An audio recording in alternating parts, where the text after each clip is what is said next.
আজই শুভক্ষণে রাখবো ভালো। ভেবেছিলেন তবে আজ আমায় দাঁড়ে দাঁড়িয়ে ফিরতে না হতো। বাইরে হতে নাহি হতে কাহার দেখা পেলেন কত। চলিতে রথ ধন ও ধান্য ছড়াবে দুই ধারে, মুঠো মুঠো পুড়িয়ে নেব এবার হাতে পারি। দেখি সহজরা থেমে গেল আমার কাছে এসে, আমার মুখ পানিতে নাম রেখে দেখে মুখের প্রসন্নতা জুড়িয়ে গেল সকল ব্যথা। কেন কালে তুমি যে হার হঠাৎ অকস্মাৎ আমার কিছু দাও বলে বাড়িয়ে দিলে হাত। বলি একই কথা রাজা ধীরা, আমায় দাও গো কিছু। শুনে ক্ষণকালের চলে রইল মাথা নিচে। তোমার কি বা অভাব আছে ভিখারি ভিক্ষুকের কাছে? এই কেমন কৌতুকের বসে আমায় প্রবঞ্চন, ঝুলি হতে দিলে একটু ছোট করে।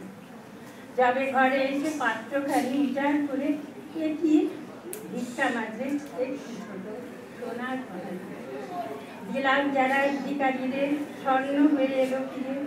তখন কাঁদি চোখের জলে দুটি নয়ন করে, তোমায় কেন দিন আমার সকল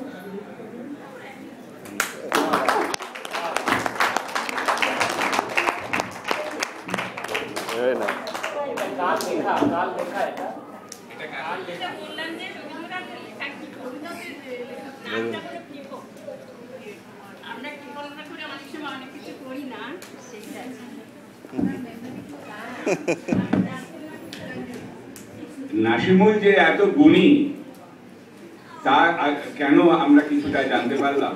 যার মা এত গুণী, ছেলে এত গুণী হওয়া তার থেকেই বোধহয় পেয়েছে।